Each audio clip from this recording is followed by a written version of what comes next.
welcome to the CHIP Candidates Night.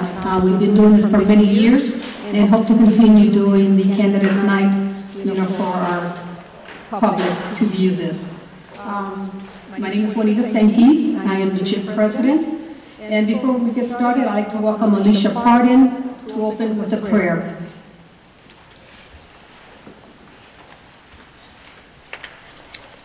Lord God, we pray for all of our political leaders, those running for offices, and current public servants.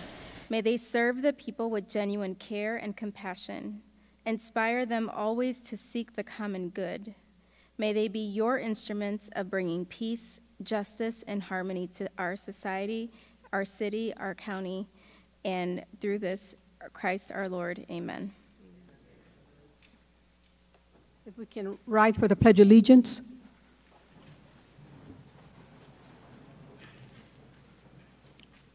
I pledge allegiance to the flag of the United States of America and to the republic for which it stands, one nation, under God, indivisible, with liberty and justice for all. Thank you. The forum will be moderated by Mike Fidel, CHIP trustee, Alicia Pardon, and Carmen Libes, who are also trustees. They sit on the board, and they're the co-directors for the Hispanic Leadership Conference. Tonight, we're going to start with the levies. And the first levy on here is Lorain Issue 4, Levy Renewal, 1/4 of 1%, General Operating, and we welcome Jack Bradley, Mayor, City of Lorain. Thank you, Juanita.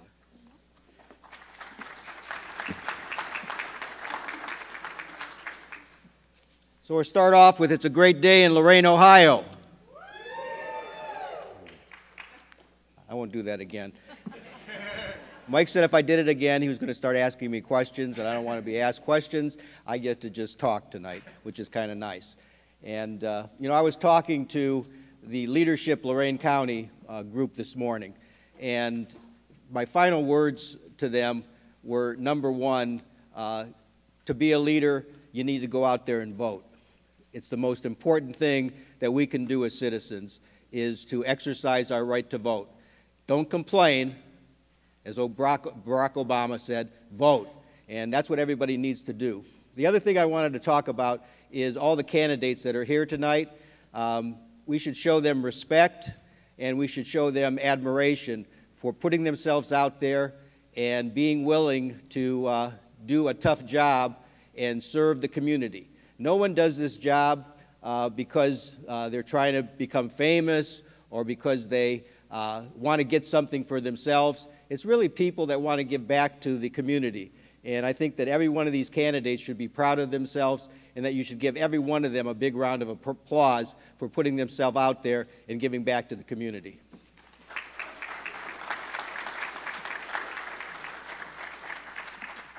So what is this tax or this levy all about? About 15 years ago, the state of Ohio took away from cities part of the local government funds. And because of that, cities were finding themselves in financial trouble and having financial problems. So the city of Lorain decided to put a levy on the ballot, which was 0.25%, which is really a very, very small amount. If you look at it, if you earn $100, you pay 25 cents of that $100 in that tax. And this particular tax is not a new tax. It's something that our taxpayers have been paying for the last 15 years. And why do we want to continue to have this tax? Well, I think that we all know that the city of Lorain is moving forward, and we want to make sure that the city of Lorain continues to move forward. We have a great police force in the city of Lorain. You know, you could go to Westlake and become a police officer at a starting pay of over $90,000. Our police officers make about $20,000 less to start, but they want to work in the city of Lorain because they want to make the city of Lorain a better place and a safer place for all of our citizens. Well, we don't want to lose that protection that we get from our police officers in the city of Lorain. We also have a very, very fine fire department. And that our fire department is out there making sure that we are protected 24 hours a day, 7 days a week. We don't want to lose that protection. We've been lucky. We've been able to add to our police department. We've been able to establish a patrol impact unit that has made a significant impact on drugs and violent crime and taking guns off the street. We want to continue to make sure that that happens. And with our fire department, we've been able to add 4 additional firefighters, which they've significantly been able to reduce their overtime and still provide fine fire protection for our city. And last of all, I want to give a shout out to our city workers who work our street department, who work our utilities department to make sure that we have roads that are plowed when they need to be plowed. And I know that potholes are always a problem, but they're out there trying to address that problem as soon as they can. We've had winters that haven't been as bad as they usually are, but when the snow plows go out there, they create potholes. Our workers are out there trying to address that problem. We want to make sure that those things are continue to be addressed and that we have the services in our city that we're used to. So we don't want to go backwards. We want to keep going forward. And I encourage everyone to go out there, vote, and to renew this levy. It's not a new tax. It's not going to add anything to your tax bill. It's just going to keep the city running. And it's going to mean about $3 million of revenue that we can continue to use to make sure that our city remains great and a city that we're all proud of. Thank you very much for allowing me to speak tonight. And again, vote only once, but vote.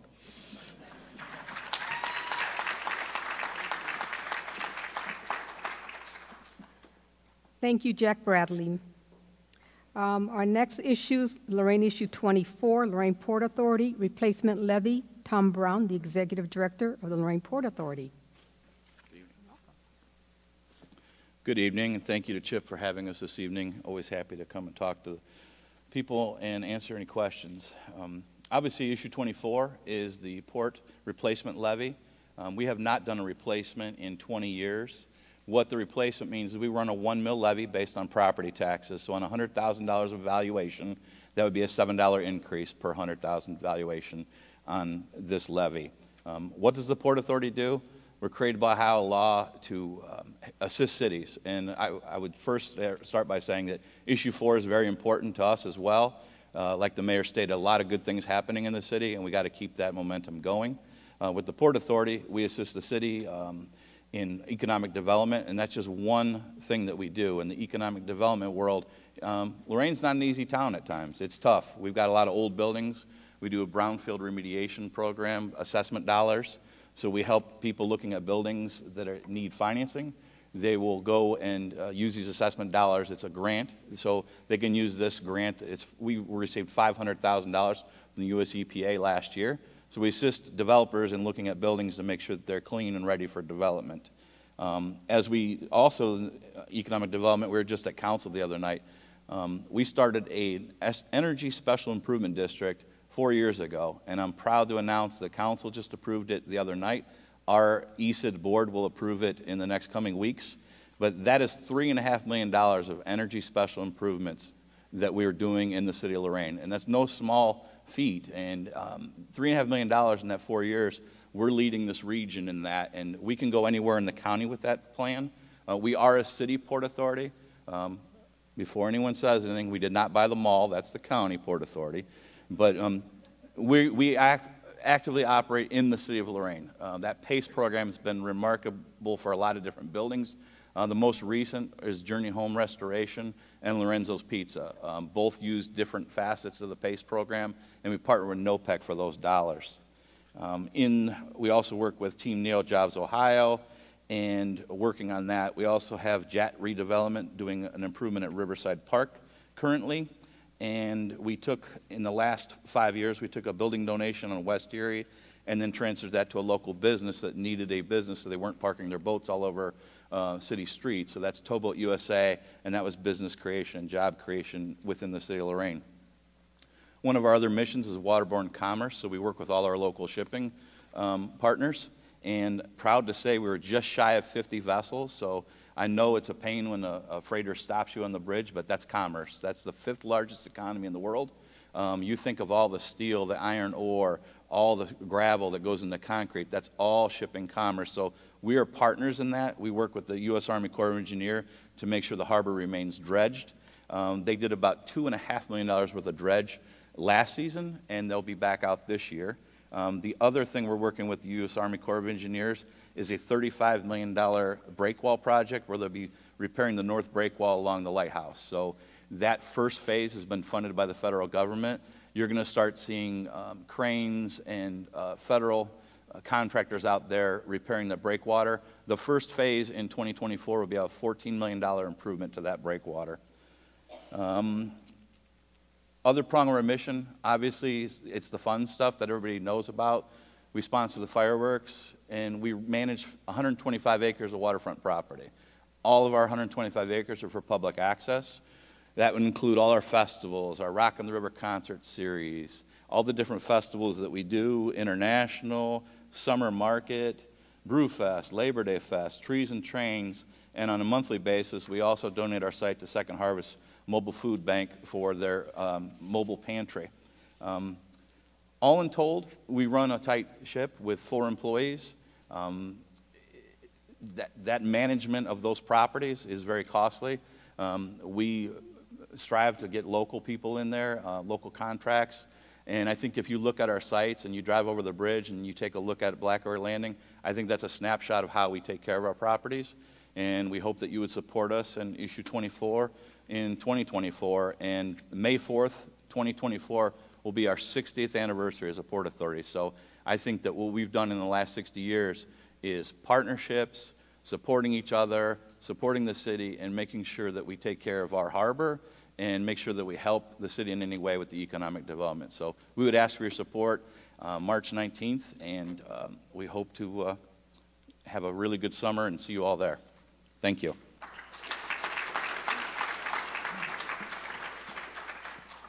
Thank you, Tom Brown. The Lorain County Recorder, are they coming up? I'm going to turn it over now to the moderators. You ready? Okay, welcome everyone, and thank you for joining us. We're now going to move into our candidate races. We've invited candidates from races that that have opposition and that affect Lorain and Lorain County to be here with us today. And today we're going to begin with the Lorain County Recorder's race, so we want to thank you for joining us. We have Mr. Jeff Baer and Ms. Dawn Walther. Both are running for the position of Lorain County Recorder. So we're going to begin with an opening statement, and we're going to begin with Mr. Baer. Good evening, everybody. 1 minute. Thanks, Mike. Thank you, Chip, for having us tonight. My name's Jeff Baer. I'm running for County Recorder. I'm currently your Chief Deputy Recorder, running the day-to-day operations in that office. I'm a Marine Corps veteran, proud father to my 2 wonderful children out there, and a husband to my wife, Victoria. I'm a graduate of Lorain High School 30 years ago, the old high school. And I am like I said, a Marine Corps veteran. When I got out of the Marine Corps, I was a steel worker. I believe that hard work and work ethic that I got from being a steel worker and then moving into the police department, which led me to the clerk of courts, got me involved in the aspect of running for office, and I feel that I would be a great recorder for you. Like I said, I'm doing the day-to-day operations. I got the trust of the staff and the professionals to use it, so thank you. Thank you, Ms. Baer. Ms. Walther, your opening statement. Thank you. Thank you for having me here this evening. I'm Dawn Walther, and I'm running for Lorain County Recorder. My unique blend of public and private experience, expertise, and dedication sets me apart. With my demonstrated history of success in public service, a deep understanding of record keeping, and commitment to serving the community, I bring invaluable skills to this position. In a Dawn Walther Recorder's office, my pledge to you is that you will have accurate records, you will have access to those records, we will keep the records secure, and you will get friendly customer service to meet your needs. I'm glad to be here tonight, and I look forward to your questions. We're going to go to the first question, and the first question is going to go to Mr. Bear. The question is, please describe the duties of the Lorain County Recorder and the essential role this office plays in service to the citizens of Lorain County. So the Lorain County Recorder's Office keeps all the records pertaining to ownership of real estate, land, encumbrances, and liens upon it. We also keep veterans' records and the veterans' graves for Lorain County. So your DD 214's discharges would be recorded there if the veterans so choose to do it. As far as the duties of the recorder, the main duties are to keep these records permanent and searchable. Thank you, Mr. Bear. Ms. Walther, the same question. Well, the duties of a recorder is to create a complete, accurate, and permanent record of every document pertaining to the conveyance and encumbrance of land in the county. These permanent land records are retained in archival form and are to be constantly accessible to the citizens of Lorain County. Thank you. Now moving on to your second question, and we're going to start with you, Ms. Walther. It's going to be, if not currently being utilized, would you be inclined to utilize an e-recording system in the recorder's office? What would be the advantages of utilizing such a system? Yes, as the county recorder would likely be to consider to utilize an e-recording system due to its numerous advantages. E-recording streamlines the submission process for documents, such as deeds and mortgages. Reducing processing times from weeks to minutes, it improves accuracy by reducing manual data, error entries, and enhances efficiency by eliminating the need for physical mail delivery. Additionally, e-recording increases accessibility for constituents, allowing them to submit documents remotely, thus saving time and resources, both for the recorder's office and the public. Thank you. And Mr. Bear, the same question. If not currently being utilized, would you be inclined to utilize an e-recording system in the recorder's office? And what would be the advantages of utilizing such a system?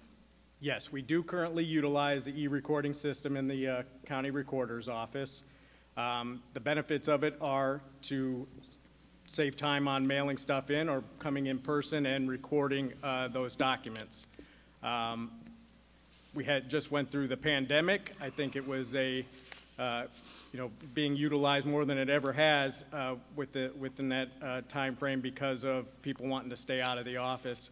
It allows that record to be recorded right on the spot, saves on paper, and then also if the document is being rejected, we can notify that customer immediately of what it's being rejected for, and they can correct it and resubmit it. Thank you. Thank you. Next question, and we'll start with Mr. Bear on this question. It's number 6 on your sheet. Mr. Bear, what improvements would you be seeking to implement to make the Lorain County Recorder's Office more user-friendly to Lorain County citizens? So for the past 3 years, as your Chief Deputy Recorder, I have, along with the office, have been trying to streamline and make the office more up-to-date with technology. We just underwent a new vendor for our recording software and search software. With that vendor, they have promised to be a customizable software, and I plan on holding them accountable to make that software as user-friendly as possible. I take phone calls, I take customers coming in. They let me know what they want to see with that software and what they need, and I plan on getting that system to their specifications. Thank you. Ms. Walther, what improvements would you be seeking to implement to make the Lorain County Recorder's Office more user-friendly to Lorain County citizens? Well, I would review the system and evaluate whether it's working or not. You have to make sure that it works for the public. I would make the changes to make sure that the records are accurate, accessible, and that security is strong. It's important to meet the needs of the taxpayers, and when you go online, as anybody knows, you go and you type in the information that you need, and it's just so frustrating to not be able to access that information quickly and accurately. Thank you, Ms. Walther. Now we're going to go with our closing statement. Ms. Walther, we'll start with you. Thank you for hosting this forum and for the opportunity to be here. I believe I'm the best qualified candidate to serve as your full-time county recorder. I enjoy working with people and believe that government should always serve the people. We work for you. If at any time you have questions for me, you can feel free to email me at dawnwalther4recorder@gmail.com, or you can visit my Facebook page, Dawn Walther for Recorder, and I would be happy to get back with you with any questions you have. I was privileged to be endorsed by the Chronicle-Telegram, and I humbly am asking for your vote and for your support on March 19th. Thank you. Thank you, Ms. Walther. Same question, Mr. Barrier, your closing statement. Thank you. Leadership's not just about steering the ship, but inspiring and empowering a crew of talented individuals to navigate challenges with courage and creativity. My team's dedication in the office is the backbone of our success, and together we are committed to serving the people of Lorain County with unwavering integrity. I will continue to be present in that office, working alongside my staff and going above and beyond for the professionals that use it. I have their trust, and I'm asking for your trust and your vote to be the next county recorder. I just wanted to throw on, our system is secure, up to date. We have the redundancy in place, and we will continue to enforce that it is up to date with the latest technology. Thank you. Thank you so much, Mr. Bear and Ms. Walther. That concludes this portion of the race. We are going to take a short break as we transition on to the Congress 5th District.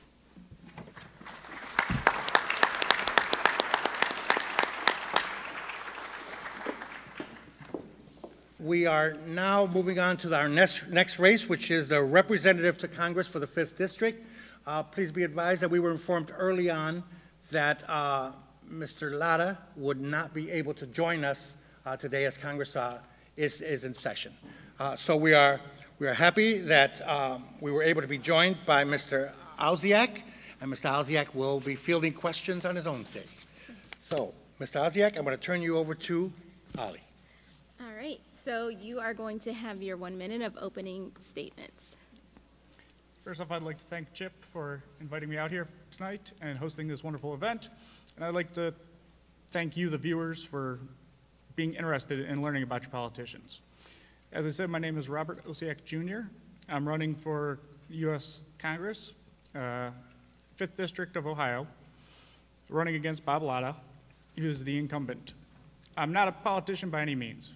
I'm a full-time paramedic. I've been doing that for 18 years serving Lorain County, and I'd like to continue serving Lorain County and the rest of the district in Congress. I'm the father of 4 children, ages between 15 and 3, and that's all I got. Okay. Okay, I'll be asking you your first question. Okay. It's number 6 on your sheet.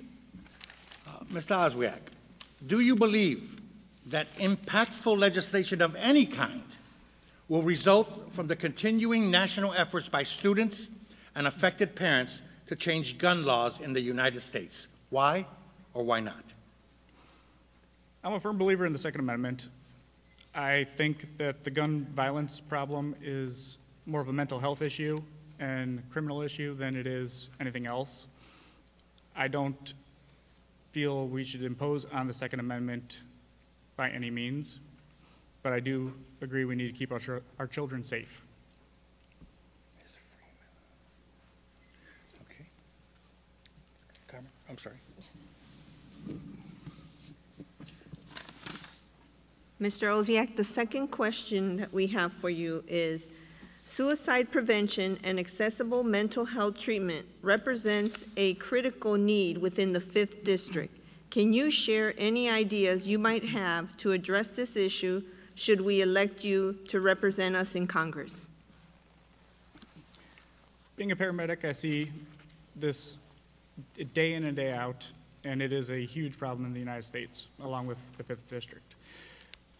I think we need, as a nation, to get rid of the stigma of mental health and getting treatment for it and admitting that it is a problem and it's not something people should be ashamed that they have. Everybody has issues, and they need to be honest with themselves and their families so that they can get the help that they need before it gets to that point. I think to prevent that or to help fight that would be implementing more mental health services in the community from day to day between the schools and just out in the community so that people have options. And once the stigma is removed, I think people will be able to seek it without fear. Okay, and then for your final question, which is number 10 on your sheet, it says, please share your opinions on the hordes of individuals currently flocking to this country. What are your thoughts on addressing the current immigration crisis? I'm a firm believer in going about coming into this country legally. We need to know, or the border is basically our front door, and everybody has a front door to their house that I know of, and they don't leave it open. We need to know who's coming and going from our country. So I think immigration into our country legally is the best thing for us. That way we know who's coming in, and it's safer for them, the people coming in, because we know who's here, and we can keep track of them that way, and we can keep criminals and the bad apples out. So I think increasing our border security would help with that. Okay. Thank you, Mr. Owsiak. Now we're going to give you an opportunity for your closing statement. You have 1 minute, sir. Like I said, I'm not a politician. I just am a normal American, just like everybody else here, and I'd like to get rid of the career politicians and try something new. So hopefully I can count on your votes on March 19th. And thanks again to the CHIP organization for hosting this. Thank you for joining us. We're going to take a quick break, and then we're going to come back with the race for the judge of the Common Pleas Court. Thank you. Judge Court of Common Pleas, we have Mr. Matthew Bobrowski and Ms. Donna Freeman. Welcome. We're going to start with your opening statement. We will start with Mr. Bobrowski. Hello, I'm Matthew Bobrowski. I'd like to thank CHIP for hosting us tonight. I was born and raised here in the city of Lorain. I had my first job here working for the city of Lorain as summer help. My parents were a retired steel worker and a school teacher. I started my criminal practice here. I started also doing civil work. So I got my first true start in the legal field in the city.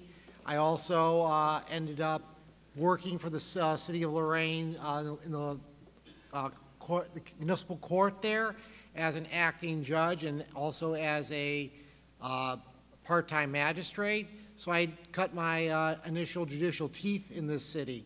It's been very important for me over this process to learn how to be a judge both in practice and from applying the law throughout my legal career, both civil and criminal. And I thank you for hosting me here again tonight. Thank you, Mr. Bobrowski. Ms. Freeman, your opening statement. Thank you for having us. And my name is Donna Freeman. I'm about to say what I'm running for, but it's up there.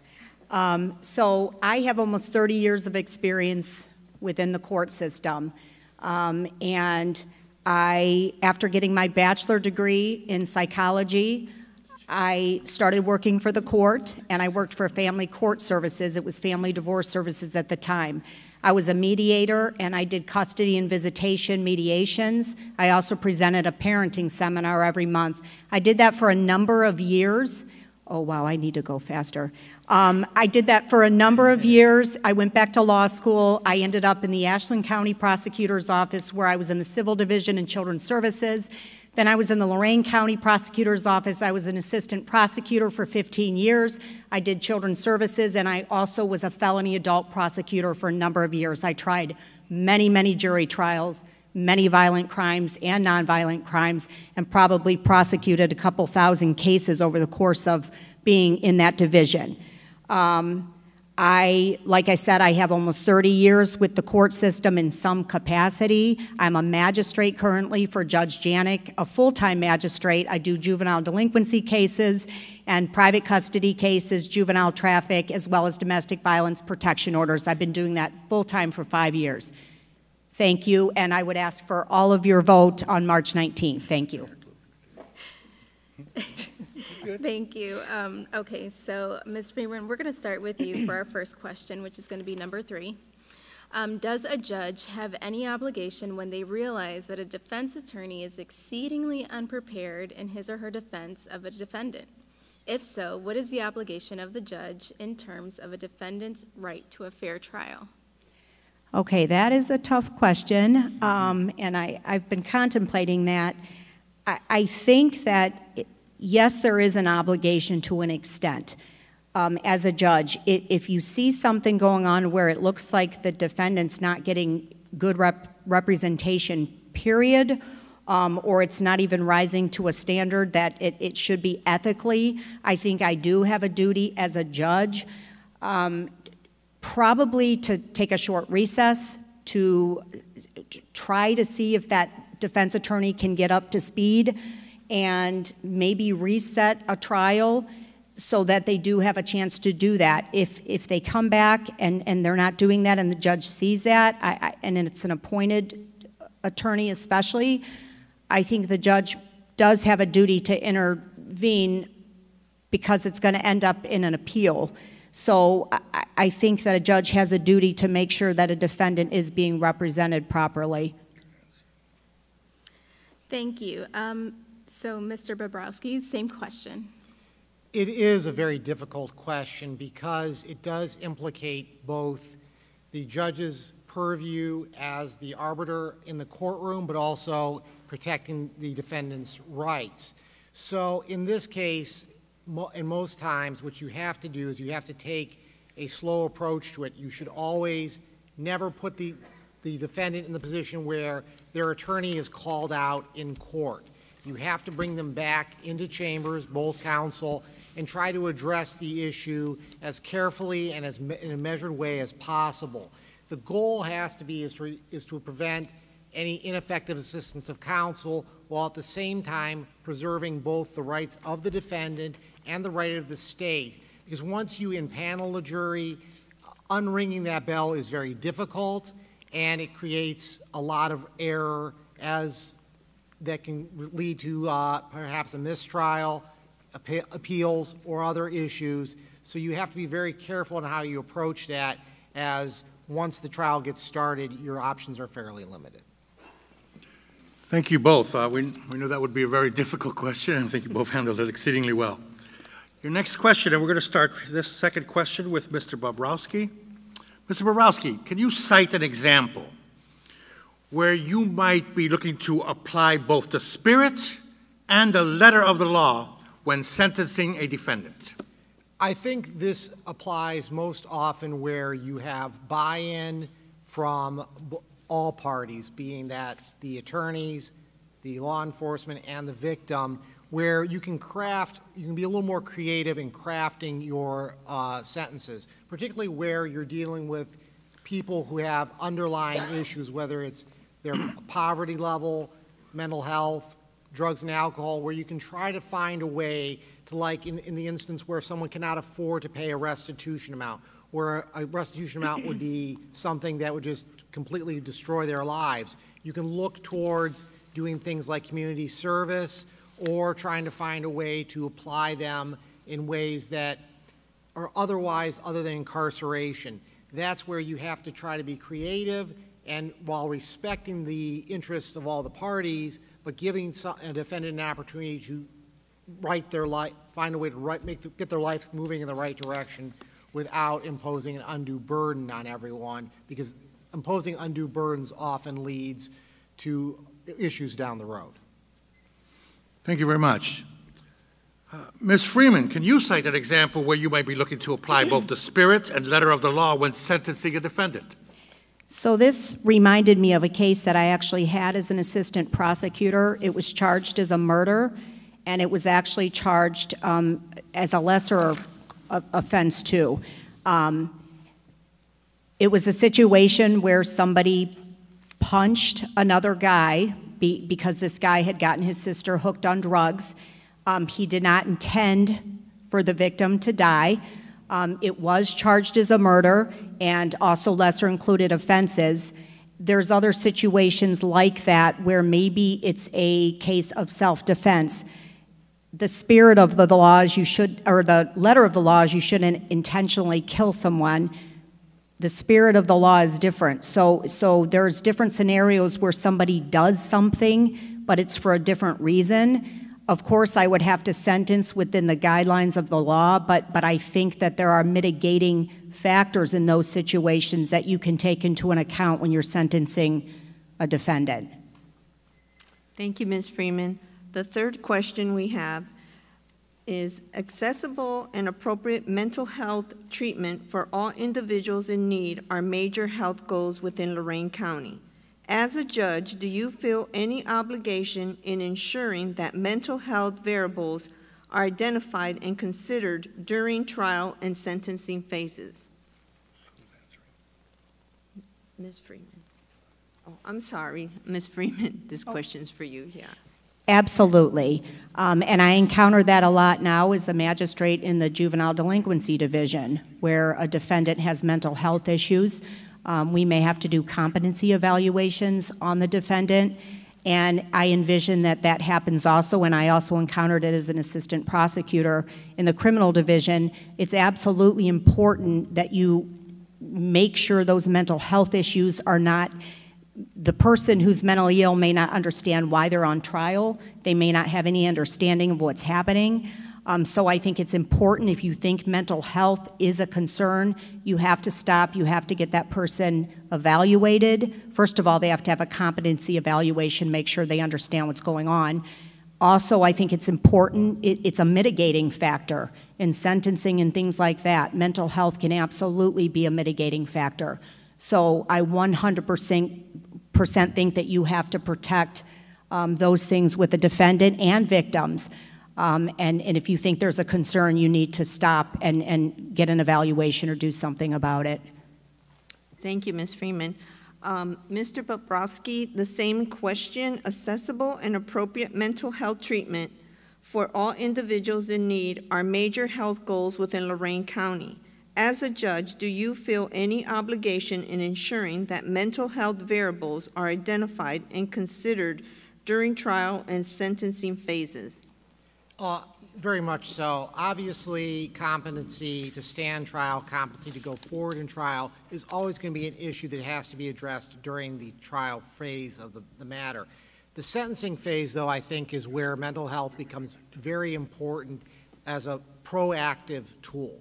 When you do your pre-sentence investigation, you should have a mental health component be addressed in that, and you have to be able to identify individuals who need further mental health counseling, mental health treatment. Mental health treatment oftentimes has a lot of reluctance, there's a lot of stigma to it, and trying to get people into programming, identify people who are eligible is key. We have a wellness court. I think that's a very important specialized docket that treats mental health and gets people into treatment, gets them treatment compliant going forward. The idea with mental health, if they are in fact get to the sentencing phase, should be preventing recidivism by getting them into the appropriate treatment paradigm. Thank you. That wraps up the third question. You will each both get 1 minute of closing remarks. Mr. Bobrowski, we will start with you. Sorry. All right. Once again, I would like to thank Chip for hosting us tonight. I also would appreciate any support anyone would wish to give to me on the March 19th primary. I believe that when you approach the common pleas docket, it is a twofold docket. It has a civil and criminal component. I have, and most of the questions talked about the criminal docket, but I believe the civil docket, just because that's a docket that people think has a monetary value to many of the issues, should not be put to the side. I began my practice doing the civil docket. I understand the process there and the rules. It's a specialized set of skills that we don't always all have. Obviously, and a judge can rely on their staff attorney to help in that capacity, but I believe it is imperative that a judge have the ability to hit the ground running on both sides. I believe that my skills and my varied practice and my varied legal career give me the ability to do that, give me the ability to help people have their voices heard in the courts on both the civil and criminal sides. And once again, I would appreciate your support come March 19th. Thank you. Thank you, Ms. Freeman. Your 1 minute. All right, so like I mentioned in my opening statement, I have almost 30 years of experience with the court system in some capacity.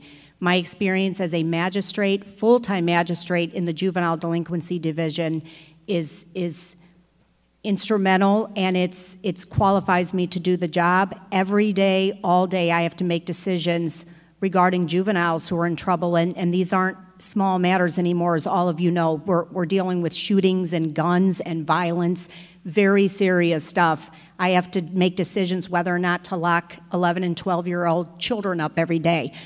So I'm doing it every day. It's just I'm doing it with juvenile delinquents. My experience in the prosecutor's office as an assistant prosecutor also qualifies me for the job. I'm very familiar with the way the court system runs, picking juries, voir dire. I can't even count the number of trials I had when I was in the assistant prosecutor's office. I'm also endorsed by the Chronicle Telegram, and I'm also endorsed by the Lorain Fraternal Order of Police Lodge 3.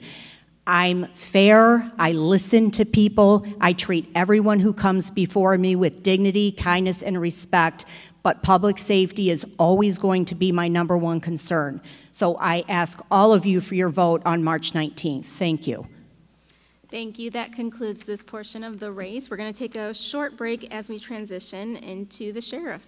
Okay, ladies and gentlemen, welcome back, and we are now going to delve into the Lorain County Sheriff's race.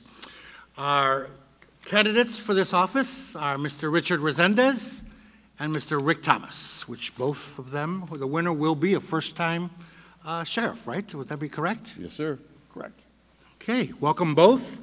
And we're going to begin with opening statements. Mr. Resendez, we'll begin with you. You have 1 minute. Thank you. My name is Richard Resendez, and I'm a candidate for the position of Lorain County Sheriff. You have heard, or you're going to hear, the word experience throughout the night tonight. My experience is unmatched and uncontested. My years with the Lorain Police Department and my almost 9 years with the Lorain County Sheriff's Office speaks volumes. My experience fulfills the 3 major functions of the duties of sheriff: providing the public peace, operating the jail, and interacting with the common police court.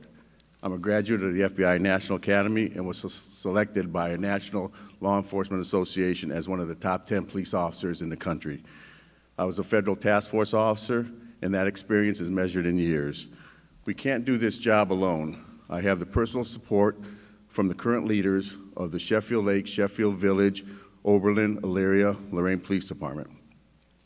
Most importantly, moving the county forward takes the support and involvement of the men and women who provide the protection and security to the residents. The men and women of the Lorain County Deputies Association have pledged their support and trust, and together we can move Lorain County forward. Thank you. Thank you, Mr. Resendez. Mr. Thomas, your opening statement, please. First of all, thank you to Chip for hosting this event, and I appreciate your presence here tonight. And at the end of this, I would hope that you would think that I am the best candidate, and I ask for humbly your support on March 19th. My name is Rick Thomas. I am a candidate for Lorain County Sheriff. I am a 45-year law enforcement officer. I spent 32 years with the North Ridgeville Police Department, 10 years of that as Chief of Police. I'm the only candidate that has ever been a chief of police of a municipal law enforcement agency. I have experience running the law enforcement division of the Lorain County Sheriff's Office. I have experience running the corrections division of the Lorain County Sheriff's Office. I have been the police academy commander at Lorain County Community College, where we elevated that program from a very good program to what the Ohio Attorney General designated us as a star training academy for meeting all the many standards of excellence required to obtain that star rating. I've been married to my wife for 51 years. I'm a proud U.S. Army veteran, having served 6 years, 2 years overseas. And again, I think as you listen throughout tonight, I think the experience will come forward. And again, I ask for your vote on March 19th. Thank you, Mr. Thomas. The first question, we're going to start with Mr. Thomas, is to what extent would you as sheriff want your officers to be trained in mental health related issues, and why do you feel this is important? Actually, I prepared notes on that, but I don't really need those notes. Mental health is one of the most pressing crises we have in law enforcement today. We had a tour of Lorain County, leadership Lorain County at the jail today, and one of the things that we expressed to them was, and this is a sad fact, today, currently, the Lorain County Jail is the largest mental health provider in this community, in all of Lorain County. So I believe our officers should be trained to the very least to the crisis intervention team level. It is important that they identify and recognize those problems, that they have the skills and ability to intercede, to resolve, and to refer, and to work collaboratively with the many different partners we have with regard to this pressing crisis in our community. Thank you. Thank you, Mr. Thomas. Mr. Resendez, the same question. To what extent would you as sheriff want your officers to be trained on mental health related issues, and why do you feel this is important? You can never train or never stop training for mental health issues. You know, currently, deputies are trained in crisis intervention, and that will continue if I'm elected sheriff. I will be involved with the mental health facilities here in Lorain County, that being the North Center or any other mental health facilities, and that will be utilized to keep the training to the deputies. And as I said, training for mental health can never be stopped. Thank you. And for your second question, we're going to start with you, Mr. Resendez. What resources do you or would you plan to use to manage the specific stress of law enforcement? The resources that I use to manage stress, if I have any addiction, that addiction would be I belong to 2 gyms. I use physical fitness in my daily routine. That allows me to relieve any pressures that I have in regards to law enforcement stress, but also peer support. You know, the knowledge of and the ability to openly and communicate with your peers is very valuable. But most importantly, establishing those friendships with your coworkers within your organization and beyond. Those always allow you to relieve the daily pressures of law enforcement. Thank you. Mr. Thomas, the same question. You know, I think that's an outstanding question, and it brings to the forefront another problem we have nationally with this. Currently, almost every police officer that is hired across the nation is psychologically vetted to perform those duties. Almost no other job in the nation requires that. Yet, the suicide rate of our police officers is twice the national average of the normal citizen. That is critical. That is a crisis in this country. So, as Police Academy Commander, we instituted a program called Emotional Survival for the Law Enforcement Officer and his family, and we would bring the families in to make them aware of this problem because it is critical. Speaking personally, how do I deal with this? My best friend is my wife. I have friends that I talk to. I believe in long walks, long talks, and then it is my belief in my faith, and that's how I deal with that stress. Thank you. Thank you. Okay, we're going to go to our third question. In light of what you said, both of you, and we know the stress that police officers and sheriffs are under and how incredible it is, we would have to ask you this question. Please provide an example of a situation when you had to deal with someone who you perceived was being unreasonable, irate, or even hostile toward you. And we'd like you at the end to add what the end result of the situation was, and we will begin with Mr. Thomas. Thank you very much. I had the opportunity to serve as the commander of the crisis management team for the North Ridgeville Police Department, which was a combined SWAT team and hostage negotiation unit. We were called to a house where we had a troubled teenager, had barricaded himself in the house with a knife, was threatening suicide. Now, you have options there. You contain the scene so that he can't get out. And then you have to make the determination at what point, if any, are you going to force entry into that room. Using training, common sense, I talked to that young man for a long period of time, talked him out of the room. There was no violence. There was no force involved. We got him the mental health that he needed that night. We hooked him up with a psychologist that night, he and his parents, because clearly that problem didn't develop overnight and it wasn't going to get solved overnight. But I think that's an example of police officers who are properly trained and units that are properly employed can successfully resolve those types of issues. Thank you. Mr. Resendez, same question. Thank you.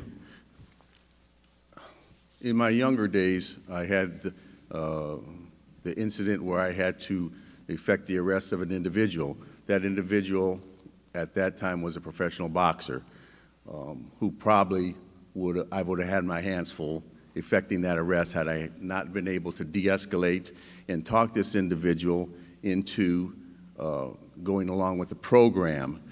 He was arrested, processed, and went through the criminal justice system. I recently, just last weekend, ran into this same individual, and he came up to me, and the end result was, because I treated him with respect, I had communication with him. He came up to me and knew I was a candidate for this position and advised me that he wanted to help me in my candidacy for this position due to my respect to that individual. I felt that was very forthcoming due to his situation, and he openly provided me some information and allowed me, and he wants to be part of moving forward in my election as sheriff of Lorain County. Thank you, Mr. Resendez. Now we'll go to our closing remarks. You will both have 1 minute. We'll start with Mr. Thomas. Thank you. And again, my appreciation to the CHIP Forum for allowing us to do this. The position of sheriff requires a vision of what can and should be, coupled with a skill set to help guide the agency in achieving that vision. It requires adaptability, to be forward-thinking and to have the ability to help bring those with diverse viewpoints to a mutually acceptable common ground so that we can most effectively meet the needs of our residents. As sheriff, it is vital to set the bar high for the office and to help those within grow, stretch, and meet those standards so we might again collectively best serve those entrusted to our care. With more than 40 years of wide-ranging experience, I believe I am the candidate with the requisite knowledge, skills, and abilities to best serve our residents in an honorable, professional, effective, and caring manner. I want to thank you again for this opportunity, and I humbly ask for your vote for this primary election. Thank you, Mr. Thomas, and thank you, Mr. Resendez. This concludes this portion. Rich needs a I'm sorry. Oh. Sorry. That's okay, Mr. Connie. Resendez. I'll come back next week. Oh, thank you. Your Thank you. closing statement, sorry. The Office of Lorain County Sheriff is an important office, and it requires the voters to know about the candidates and what they bring to the table. As I stated earlier, my experience is unmatched and uncontested. You need to be able to hit the ground running, and this can only be accomplished with the ability to communicate and cooperate with the men and women who do the job. I have that. That's the Lorain County Deputies Association. Community involvement. I will promote an environment where the Lorain County Sheriff's Office is not only called when something negative happens, but an agency that you can reach out in a positive fashion. Promoting the Lorain County Sheriff's Office can only happen with the men and women of labor. I have that commitment also. I have the support and endorsement of local labor unions, the UAW CAP Council, and the local AFL-CIO. I ask the voters of Lorain County to research the experience and qualifications of all the candidates and make the choice which will make the Lorain County Sheriff's Office and Lorain County a better place. That choice is me. If you support the men and women of the Lorain County Deputies Association, I ask for your support and vote. If you support the men and women of labor, the UAW CAP Council, and the AFL-CIO, I ask for your support and vote. Early voting starts today, and the primary is March 19th, and I respectfully ask for your vote. Thank you. Thank you, Mr. Resendez. I want to thank you and Mr. Thomas for all your service, and also this concludes this portion of the race. And we'll be right back with the Lorain County Commissioners. Okay, we are going to go ahead and start with our first of three of the Lorain County Commissioners. We would like to welcome incumbent Ms. Hung and Mr. Gallagher. You will each get 1 minute opening statements, and Mr. Gallagher, we'll start with you. Good evening. Thank you for having me here tonight. My name is Marty Gallagher. I'm running for County Commissioner. I'm the middle of 13 kids. I have 4 adult children. I'm married 31 years to my wife. I've been in business for 41 years. I've owned my own business for 36 years. I'm a distributor. I'm in manufacturing, property development, and part of my job duties are operations, budgets, HR, and contract negotiations for my company. I was a federal legislative chairman for my industry. I was a state legislative co-chairman for my industry and a PAC chair. I sit on 5 nonprofit boards. Most notably, I am on the NOACA board in the Lorain County Port Authority, who did buy the mall, and I was part of that process. I am very strong in economic development, and my experience in business is, I believe, the best qualifications for this position. Thank you. Ms. Hung, your 1 minute. Hello, friends. I want to thank the Coalition for Hispanic and Latino Issues for inviting me to speak this evening. My name is Michelle Hung, and I am running for re-election to represent you as your Lorain County Commissioner. Lorain County is the best place to live, work, and raise your family. I always say that because it's true. Our residents from our rural areas with the largest tourist attraction in Lorain County, as you may know, the Lorain County Fair, to our suburbs, and we have Avon and North Ridgeville areas bringing hundreds of new homes per year, to our urban areas in Lorain and Elyria, where this board has done more than talk the talk. There are significant improvements to our transit taking place as we speak for our residents. I love doing this job, representing you and working for you to bring meaningful and some of them neglected for years, innovation and change to the county and the services we provide with your tax dollars. It is my pledge to you today and always that I will continue fighting for you from every corner of Lorain County and with every fiber of my being. Thank you. Okay, we're going to start with our first question, and we'll start with Commissioner Hung. Here's number 6 on your sheet. Lorain County Transportation Services, although there have been improvements, as was pointed out, have continued to fall short overall of meeting the needs of its citizens.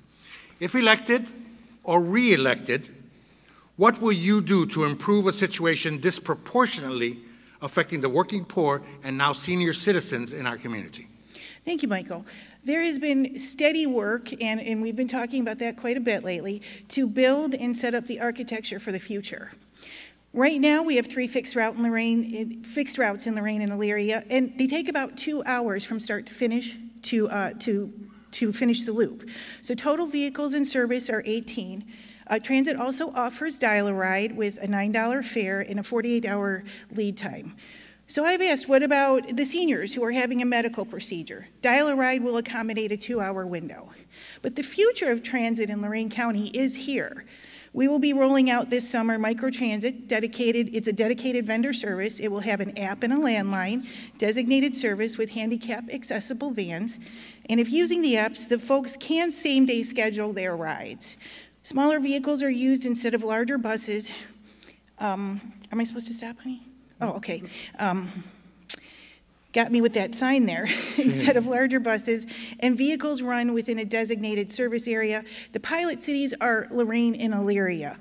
By design, the program will give clients reliable transportation to their jobs, healthcare, appointments, and other points of interest in the county. And also just a few notes here on the funding. In 2024, the revenue estimated is $5 million with expenditures at 3.7, and our capital account is at 1.4 million for vehicles, equipment, and maintenance. Thank you. Mr. Gallagher, same question.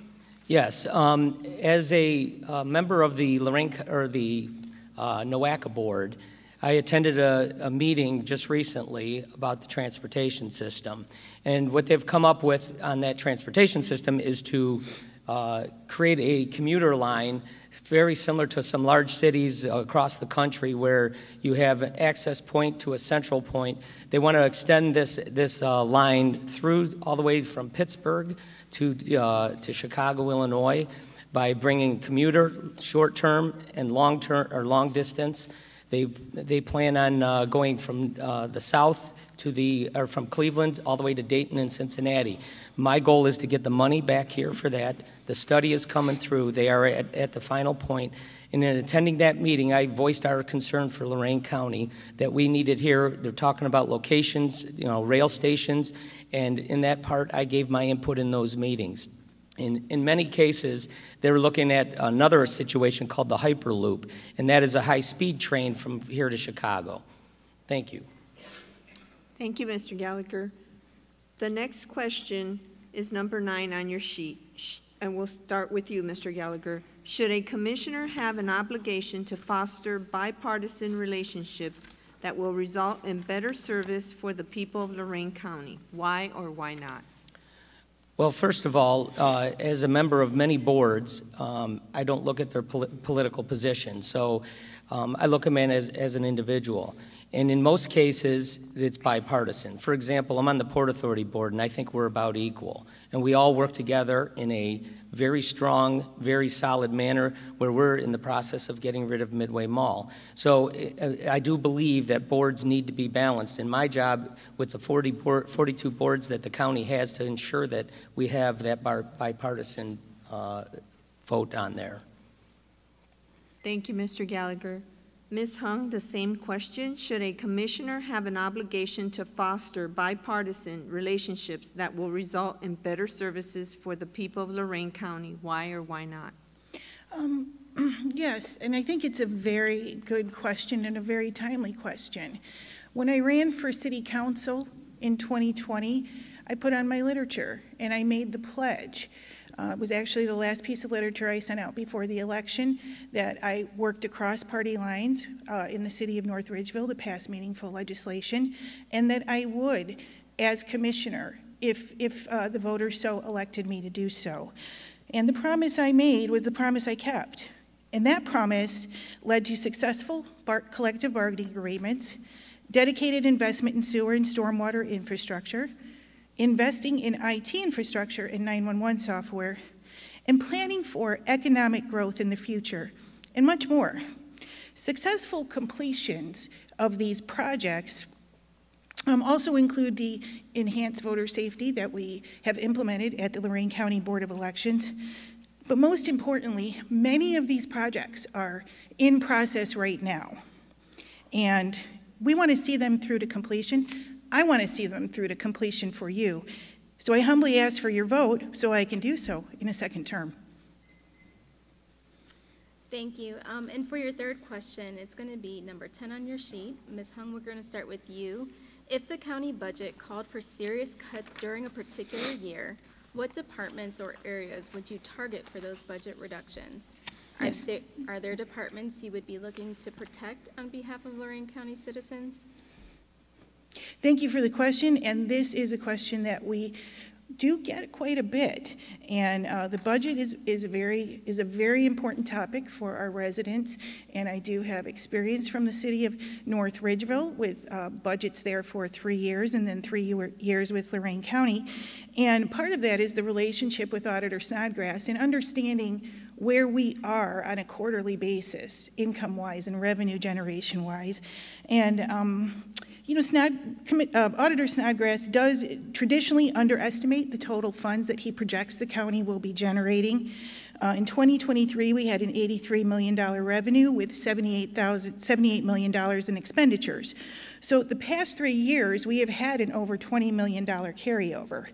But it is possible, and it's a question I'm getting a lot, and a question I'm getting from the media, is in the next 5 years, is that an issue you think that we're going to have to address?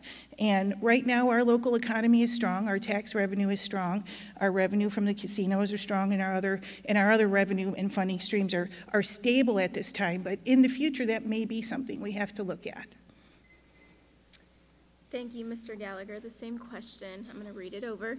If the county budget called for serious cuts during a particular year, what departments or areas would you target for those budget reductions? Are there departments you would be looking to protect on behalf of Lorain County citizens? Well, assuming that the budgets are all in order and there's no what I would call fluff within their budgets, I'd have to work with the leadership of each division, and I would have a plan to equally reduce their expenses, meaning that we have to do it across the board. If we don't have the money, we can't spend it. And furthermore, by doing that, we'll look at the critical ones, maintain the critical departments that really need it, and some of the other ones that we cut would be ones that aren't necessarily they're not necessarily needing the money in the great form that, let's say, something like children's services or so on. Okay, thank you. We thank you both for your comments to our questions, and now we're going to go ahead and move into our closing statements. You will each be given 1 minute, and we will begin with Ms. Hung. Thank you, Michael. I would like to take this time once again to thank the Coalition for Hispanic and Latino Issues for having us here tonight and for this opportunity to discuss and challenge the differences between myself and my opponent. Together for the past 3 years of my term, we, meaning you, the residents, and the leaders within Lorain County have accomplished many positive endeavors. When the word "we" is utilized, it means us. It means us working together to improve services, safety to our families, security in our homes and neighborhoods, and provide services to our elderly, our veterans, children's services and safety forces, and of course our jobs and family services. With your support and with your help, we can continue, and we are proud of who we are in Lorain County and where we live, work, and raise our families. With your vote, I humbly thank you, and I ask for your continued support to remain your Lorain County Commissioner for a second term so we can continue and finish what we've started. Thank you, Ms. Hung. Mr. Gallagher, your closing statement. Thank you for having me here tonight. A few things that I'd like to point out. My experience in the business is operating every field in that business, just like the county. In my experiences there, I was as a state legislative chairman, a federal legislative chairman. I was able to negotiate and talk to federal and state legislators. I can bring that experience back to the county to get more money for the county for areas that we need. Part of what I do is my strength is economic development. I take blighted properties. I've done it numerous times myself, and I've converted those to strong, vibrant buildings, just like we're going to do with Midway Mall. We should have an offer within a few moments here. Being on the Lorain County Port Authority, I am very active in it. I ask questions, and I spend a lot of time with the other board members. Last year, I raised $3 million for school systems in our local area. Over the past 7 years, I raised over $5 million. I got an economic reinvestment award from the city of Cleveland, and I am also a past Citizen of the Year of Avon Lake for all my volunteer work. We thank you both for joining us here today.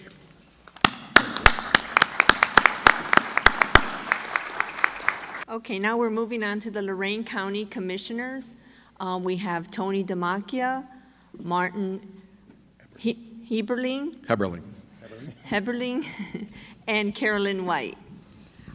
You will all have 1 minute for your opening remarks, and we will start with Mr. Damachia. Thank you. I first want to thank Chip for having this event every year. It's a great event and gives us an opportunity to speak to our community and our constituents. Also, thank all of you for showing up tonight. I'm sure you could be with your families and friends doing other things, but we appreciate you being here. Tony Damachia, candidate for Lorain County Commissioner, currently running for the seat held by Commissioner Hung. And I've been a 17-year committed servant to my community through 3 terms on the Lorain Board of Education. Currently in my 3rd term on Lorain City Council as Councilman at Large. I've also been a teacher in Lorain City Schools, Director of Operations for Boys and Girls Clubs of Lorain County, and currently the Director of Operations for Lorain City Schools. I've committed a great deal of my adult life to this community, and I've led with integrity, transparency, and I've proven that I can work with many groups of people throughout this county. I've prided myself on establishing positive relationships with different organizations and different folks throughout this community, and I am excited about this new opportunity to expand out throughout Lorain County. I think that I am the best candidate for this position, and I would appreciate your support on March 19th. Thank you. Thank you, Mr. Damachia. Mr. Heberling, sorry if I mess up your name. I apologize. Not a problem. Won't be the first time. Your opening remark. Thank you. Thank you, ladies and gentlemen, for having us and giving us this opportunity this evening. My name is Martin Heberling, and I'm running for Lorain County Commissioner, championing for our Commissioner Hung's seat. I am a father and a husband. I'm a public school teacher at the Lorain City Schools. I serve currently as a councilman at large for the city of Amherst, and I'm a very proud union member. I am a proud Democrat that has been reelected twice in a very conservative district in the city of Amherst. I mention this because I know what it takes to work across the aisle, and most of all for the betterment of the community. That's why I'm here to represent people, not myself. Thank you very much. Thank you, Mr. Heberling. Ms. White. Thank you very much for giving me this opportunity to come out. I sit in the middle because I am the only woman, so I figure I should sit between 2 thorns. Anyways, I am Carolyn White, and I am running for Lorain County Commissioner, and I am challenging Michelle Hung for her position. I believe I am the best qualified candidate to take that seat. I've been in political arena for over 34 years. I served in Lorain City Council, a very diverse community for 2 terms there, and I served for 12 years in a not-so-diverse community in Sheffield Village. I have a business banking background, 21 years as a branch manager and an investment officer handling millions of dollars. I know what to do with money, I know how to invest money, and I know how to take a look at it to make sure it's being used the way that it should be to better the community. And that's what I plan to do. I have a heart to serve. And if you're not in it for this heart to serve, you should not be in it. But that's what I am going to do to make Lorain County a better place where people desire to come live, stay, and work. Thank you. Thank you. We're going to start with the first set of questions. It's going to be number 8 on your sheet. Mr. Heberling, we'll start with you. What is one issue currently not on the radar of the commissioners that you would champion if elected as Lorain County Commissioner in November? What is one issue that not currently on that radar that I would focus on, hands down, without a doubt? It's going to be real wages, real benefits, and real employment within our community. I think that's the number one issue that we face in our county, and it's been the number one issue for the past 30 to 40 years. Without a doubt, we need better jobs. And as county commissioner, that's going to be my plan, to do my best to try and recruit and retain those employers. And the employers that are here promote better economic opportunities for them as well as those that they employ. I'm looking at benefits, I'm looking at wages, healthcare, the whole nine. We need to promote better economic opportunities for the citizens of Lorain County. I've been there, I know what it's like, and I want to make sure that I can do whatever I can as Lorain County Commissioner and with that team to make sure that we promote better economic growth within Lorain County. Thank you. Thank you. Ms. White, same question. Thank you. I think we need to take a look at making our environment better to keep our county healthy. We need to invest in renewable, sustainable energy and consider the environmental concerns of some of the industries that we're working with to reduce carbon emission and to keep our citizens healthier. Job growth also is on my radar. We need to continue to have employable people and jobs that they're trained and able to do. Thank you. Mr. Demakia? Yes, thank you. I believe what needs to be put on the radar is economic growth. I think that, when we look at our county and we look at the focus that we've had in the recent years, improving our infrastructure, improving our relationships with our existing businesses that are currently here, providing access to services for folks in our community, not just Lorain and Elyria, but across this county. I think that when you improve infrastructure and you improve services, you create a pathway for economic development. You create an avenue for recruitment of new businesses and retention of the existing businesses. I think a lot of times we focus on trying to get new businesses to come here and we forget about the folks that are currently here. And when we do those things, businesses move out.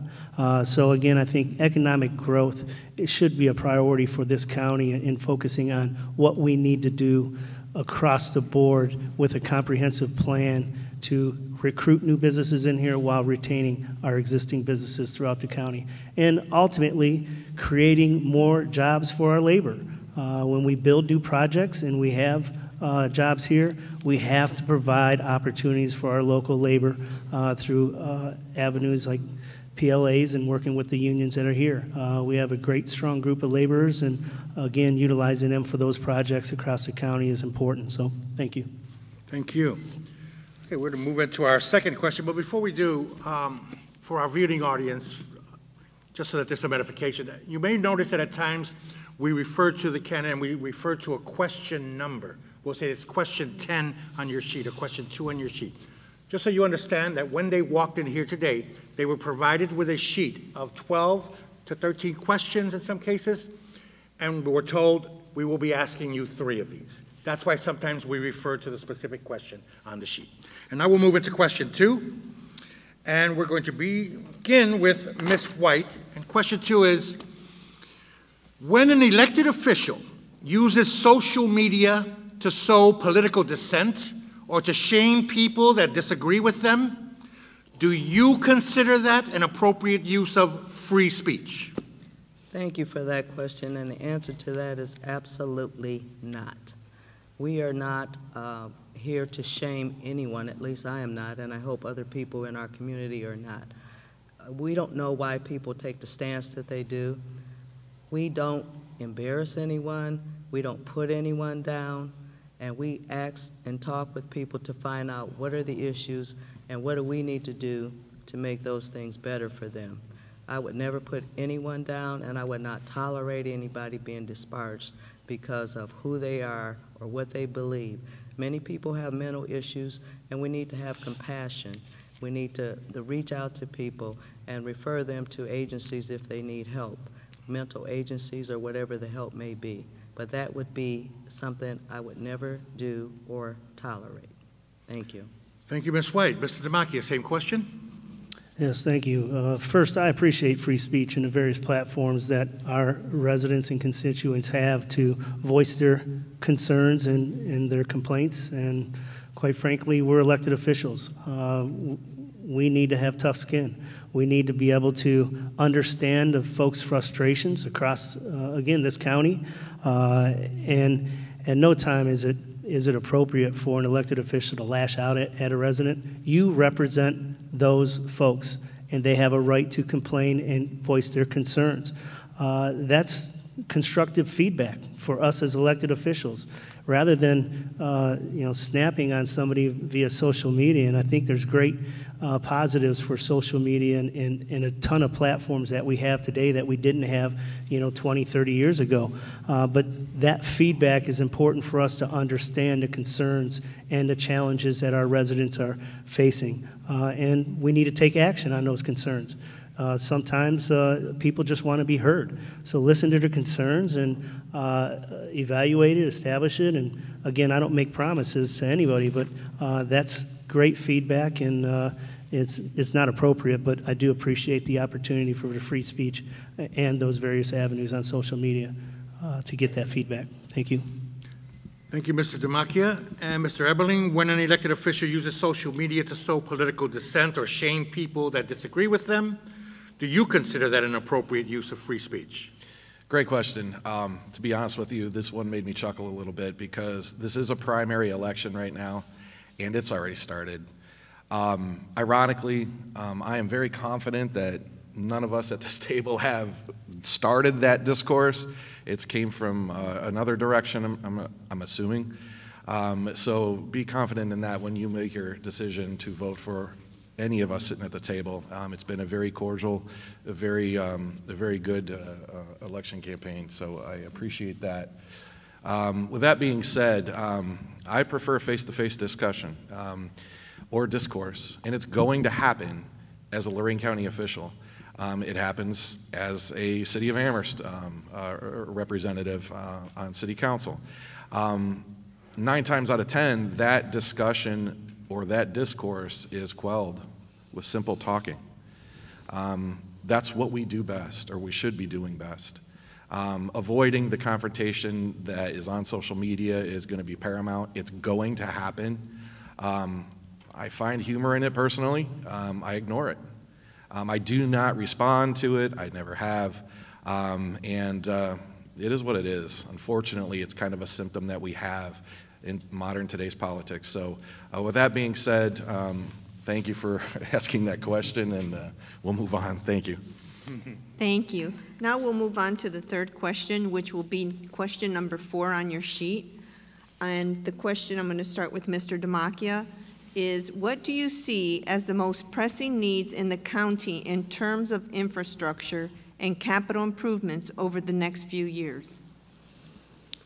Well, first, I think, all of us campaign on safety services to our community and ensuring that our residents have the highest quality of safety through our forces, ensuring that they have the proper equipment, technology, and vehicles necessary to provide those services. I think one of the biggest issues we have right now when you talk about safety services is the situation with our county jail. And that's not an easy discussion by any means, but that certainly is a capital improvement project that I think is should be on the radar and should be focused on. Also, roadways and utility services. Folks in Lorain and Elyria, they have access and they have great services for the most part for their residents, but when you get out to our townships and our villages, they don't have that same access, and they don't have the same service providers that the rest of us folks have. So I think that looking at some of those improvements in roadways and utility service would be critical for the entire county. So thank you. Thank you. Ms. White, the same question. Again, talked about improving the environment. I think we really ought to make sure that our residents are receiving the environmental concerns that are not affecting their health. Of course, our EMS systems are very, very crucial, and we need to make sure that we have the best equipment and work with and lead from the people that are using those equipment, which would be our fire and our police department. We need to listen to them. We don't need to just make decisions by reading a contract or hearing what somebody has proposed.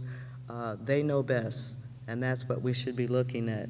I would like to see us work on more on solar energy. Also helping to cut down energy costs for our senior citizens and our roadways. and our bridges. We've received ARPA funds to do some of those things, but there's much more work to be done. And those are some of the things that I think we should concentrate on, as well as job growth. When people have a sufficient income and they are happy, we'll be a better community for Lorain County. Thank you. And again, Mr. Heberling, now question 4, what do you see as the most pressing needs in the county in terms of infrastructure and capital improvements over the next few years? One of the most pressing needs, personally speaking, from experience and prior job history, is our aging sewer and water infrastructure. Without a doubt, I know how detrimental that is to the public. I worked for the city of Cleveland in the past, the water department, and that was always an ongoing issue, and it will be for any community in the greater Cleveland area. So with that being said, I think that's going to be #1 priority. #2, definitely our jail. I do have some experience too, a very little bit in law enforcement here in Lorain County. I did volunteer with the Lorain County Sheriff's Office. I think there were a couple here that volunteered with me as an auxiliary officer, and part of our job or volunteering experience was working in the jail, and that jail needs to be improved. Okay, when I say improved, it needs to go. We need a brand new facility. That is going to cost money. I understand that, and that's going to be something that, as county commissioner, we need to figure out how we can bring upon that at a very good cost and not endure with the Lorain County public citizens, but ultimately for their safety. Thank you very much. Thank you. Now you will each get 1 minute closing statement. Ms. White, we'll start with you. Thank you again for having this forum and giving our residents time to come out and listen to all 3 of us and the other candidates. I believe that I am the best candidate for the job. I've had 34 years in the political arena. I've had a business banking background, taking in millions of dollars. I know how to look at budgets. I know how to review budgets, and I want to make sure when I become a commissioner that I am looking at how the money that your taxpayer dollars are being invested into, how it's being spent. What can I do for the communities, the rural communities? What can I do to help those communities, as well as the larger cities, become more viable? We want to draw people here. We have Cleveland that has a lot of things to offer, but people can come to Lorain County and be a little bit more comfortable, have more environmental things that they can take advantage of, our waterways and all that we have to offer. Those are the things that I'm pretty sure that I can bring to this office. We have a 5-year plan that needs to be reviewed to make sure it is meeting the needs of all of our residents, and that is what I intend to do. And thank you very much for having me and coming out to listen. Thank you so much. Mr. Heberling, your 1 minute. Thank you very much. I value your time, so I'm going to do this quickly. My name is Martin Heberling, and I appreciate your consideration for voting for me for Lorain County Commissioner on March 19th or before. With that being said, I was born and raised in Lorain County, and I would take great pride in representing all of you here in Lorain County. This is not about me. This is all about us, the totality of Lorain County and its citizens. I'm here to help improve. I can't do that alone, and I'm going to need your help. Thank you very much, and consider voting Martin Heberling. Thank you. Thank you. And Mr. Demakia, your 1 minute closing. Yes, thank you, and again, thank you to Chip for putting this event on, and I do want to wish my 2 colleagues here the best of luck, as well as all the other candidates that have a primary election. Again, I'm perfectly happy where I was with our city government and doing the work there, but obviously my frustration with what has transpired at our county level has driven me to run for this position. And I wouldn't run if I didn't believe I was qualified, experienced, and the best candidate for this position. I have been fortunate enough to have a great deal of success in all of my elections that I've been a part of. I've facilitated partnerships throughout this county to provide various services to our children and families as an advocate through education, providing clothing, food, mental health services, working with our wraparound services here in Lorain City Schools. And again, I would appreciate the opportunity to take on this endeavor to be a part of our county government, make some progressive change, also bring a little bit of transparency to our county government. Tony Demakia, I would appreciate your vote on March 19th. Today is early voting, so go out and vote early and often for those that have not. And again, I appreciate the time this evening, and I thank you guys for taking the time, and thank you for moving us down on the bottom of the list. I'm appreciative to that, so thank you. Thank you. And that concludes this portion of the commissioner's race. We are going to take a short break as we transition into our third leg.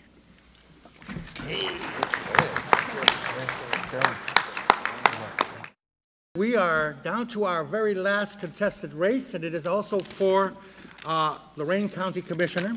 We'd like to welcome our incumbent, which is David J. Moore, and the opposing candidate, which is Matthew P. Spears. We'd like to welcome you both, and we'd like to start with opening statements, and we'll begin with you, Mr. Moore. I'm David Moore. I am currently your Lorain County Commissioner. I've been married 37 years. I have 3 wonderful daughters, a son-in-law, and 2 grandsons. When I was commissioner last time, I had 3 very, very young daughters, and I was your commissioner from 2001 to 2004. I expected to not come back, but when you do public service, you really get a bug to really do well for the people that you serve. So once my daughters were out of high school and in college, I asked my wife, what do you think? Can we do this again? She said, can you win? I says, I think so. So in 2020, we ran for office and we won. And now what's going on is my focus has been a lot on economic development. There's a lot of great things happening here in Lorain County, and we are timed here. I need 10 minutes usually. So thanks, Mike. Okay. Mrs. Spears, your opening statement. Good evening. Thank you to Chip for putting on this forum. My name is Matthew Spears, running for the seat of County Commissioner. I am from Avon Lake, single father of 2. My platform is focusing on all the residents of Lorain County and repairing the relationship with the public safety forces of Lorain County. I feel that every resident and group should have a voice in county government, regardless of special interests. I have my master's degree as well as several professional development certificates and want to represent all the residents of Lorain County for a better Lorain County. Thank you. Thank you. The first question is going to be question number 3 on your sheet, and this will start with Mr. Spears. What one part of county government would receive more attention if you were elected or re-elected to serve as the Lorain County Commissioner? Thank you. If I'm elected to the office of County Commissioner, one area I would focus on is reestablishing the relationship with our safety forces and the public trust, who have been through the ringer this past year. The brave men and women of our public safety forces risk their lives every day to protect us, and we need to respect their input and expertise when it comes to decision making so that they can do the job the best they can to the best of their ability for all the residents of Lorain County, and for Lorain County to have the trust in their government that governs them. Thank you. Thank you. Mr. Moore, the same question. There is really not one part of county government that you can really focus on. You're in charge of over $80 million just in the general fund alone. If you start, you cannot be picking on one or the other. The bottom line is you are the budget authority, and we have departments and leaders in each and every one of those departments that present budgets to us. And usually those discussions are going on starting in June, July, and August, and then you have those discussions again in November. So as a county commissioner, your one and only, I would say, receive the most attention is the budget and how you're going to invest your tax dollars appropriately to the departments that need it and those that need it the most, and whether or not if they are over maybe budgeting on some of these departments. And that's one of the things I've had years of experience in doing so back in 23 years ago as having one of the largest companies in the state of Ohio in the lending industry, in which we had over 350 people employed. And basically, it's something that I really enjoy, which is the financial aspect of this county and making sure that your tax dollars are not being wasted. Thank you. Thank you. And for your second question, starting with you, Mr. Spears, suicide prevention and accessible mental health treatment for all individuals in needs are major health goals in the county. Share an idea which could impact rising suicide rates and promote the mental well-being of your constituents. Thank you. I would want to talk with and work with the County Board of Health and the FQHCs, which are the federally qualified health centers, to put certified mental health counselors in schools in Lorain County so that our youth have people to speak with when they need help. I would also like to expand on the 211 program put on by the United Way. Healthy kids make for healthy families, and healthy families make for healthy communities. Thank you. Thank you. Same question, Mr. Moore. Thank you. As a lot of things are going on when they talk about mental health and suicide. We are politicians. We are not social workers. So really what we're in charge of is the money and where it gets allocated. So right now what the biggest question going on is our jail. Is it a mental health clinic? Is it a drug rehab? Well, we need a new jail in order we can deal with that. We have such organizations like NORD, which is respected throughout the country. We have the Mars Board. We have several other boards that specialize in that, and they're standalones without any political influence in which to start creating some of these very serious issues and throwing them into political limelight. Thank you. Thank you. Okay, we're going to go to our third question, and we'll begin with Commissioner Moore. The question is, if the county budget called for serious cuts during a particular year, what departments or areas would you target for those budget reductions? And are there departments you would be looking to protect on behalf of Lorain County citizens? Well, the thing is, right now, the county is pretty well financially secured for the next 2 to 3 years. So I kind of reject a lot of this. What are we going to cut? What we're not going to cut?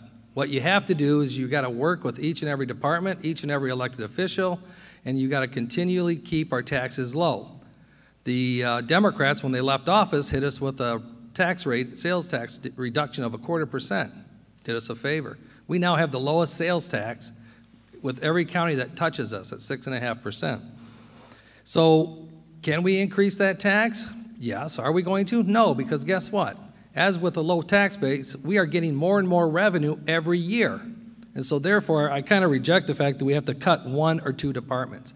If we do get tight and we have to make some serious cuts, what you do is you revisit everybody's budget and say, look, we would like to see a 2% reduction from everybody. Can you do that? And that's how you work together as a team. And that's one of the things I'm very proud of. We built one heck of a team, and they're working across the aisles.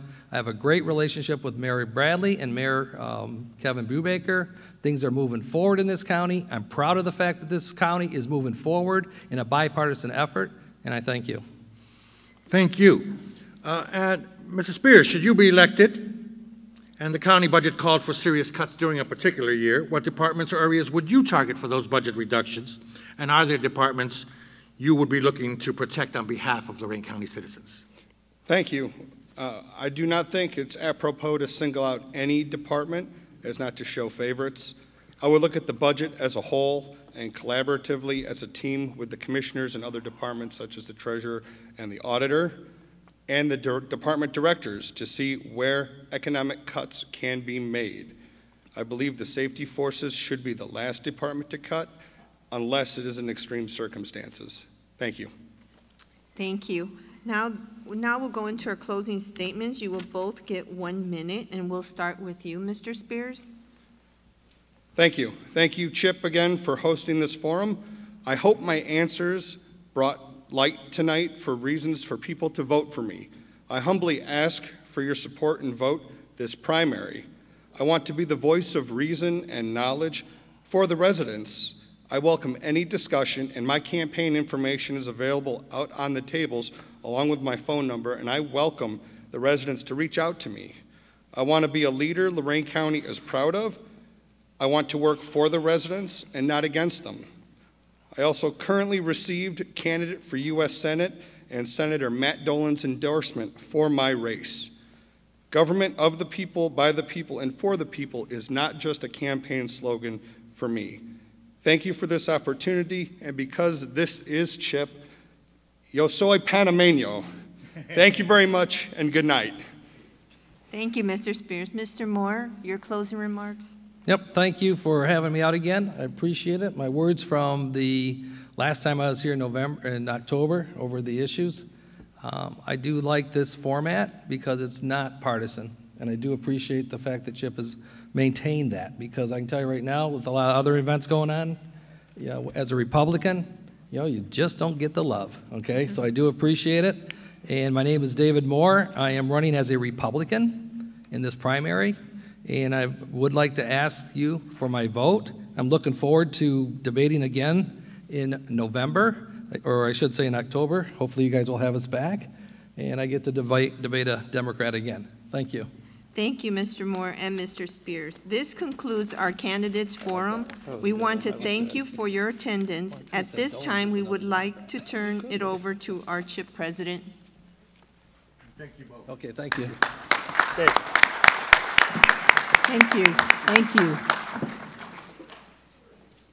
As we conclude tonight, I would like to thank Lorain City Schools and Dr. Jeff Graham, Lorain County Community College, Mike Pisciotti, TV20, good job, Mike, Lorain High School maintenance staff, ACES project volunteers. Also would like to thank our moderators, Mike Fidel, Alicia Pardon, and Carmen Levis. Thank you. Also our timekeeper, Pablo Senquis, and my handsome grandson, Nathan. Thank you. Don't forget to vote on March 19th. Your vote is your voice. Thank you.